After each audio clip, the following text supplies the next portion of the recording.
இன்றைக்கி இந்த வீடியோவில் சுவையான இட்லி மிளகாய் பொடி எப்படி செய்கிறதுன்னு பார்ப்போமா.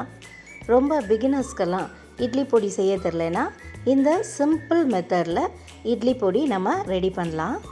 இதுக்கு தேவையான பொருட்கள் அப்படின்னு பார்த்தோன்னா 200 உளுத்தம்பருப்பு, இது கருப்பு உளுந்தும் எடுத்துக்கலாம், வெள்ளை உளுந்தும் எடுத்துக்கலாம், 50 கிராம் எள், 20 மிளகாய் வற்றல், ஒரு துண்டு பெருங்காயம். முதல்ல ஒரு இருப்பு சட்டியை அடுப்பில் வச்சு அந்த இருப்பு சட்டி சூடு ஏறினதும் நம்ம இந்த உருட்டு உளுந்து இல்லைன்னா தோல் உளுந்து அதை போட்டு நம்ம வறுக்கலாம். சட்டி சூடு ஏறினதும் நம்ம அதை சிம்மில் வச்சு வறுக்கணும். அப்போ தான் உளுந்து உள்ளே வரைக்கும் நல்லா வறுத்து மணமாக இருக்கும். அந்த ஓரளவு உளுந்து கலர் மாறி மணம் வந்த உடனே அதை ஒரு தட்டில் நம்ம கொட்டி வச்சுக்கணும். அப்புறம் அதே சட்டியில் எள்ளை நம்ம வறுத்து எடுத்துக்கலாம். அதுக்கப்புறம் 1 ஸ்பூன் எண்ணெய் விட்டு பெருங்காயத்தை நல்லா பொரித்து நம்ம எடுத்துக்கணும், கட்டி பெருங்காயத்தை. அதுக்கப்புறமா 20 மிளகாய் வற்றலை நிறம் மாறாத அளவுக்கு நம்ம வறுத்து எடுத்துக்கணும்.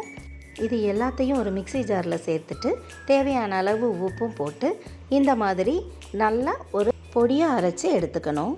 இந்த சிம்பிளான ஈஸியான மிளகாய் பொடியை பிகினர்ஸ் கூட ஈஸியாக செஞ்சிடலாம்.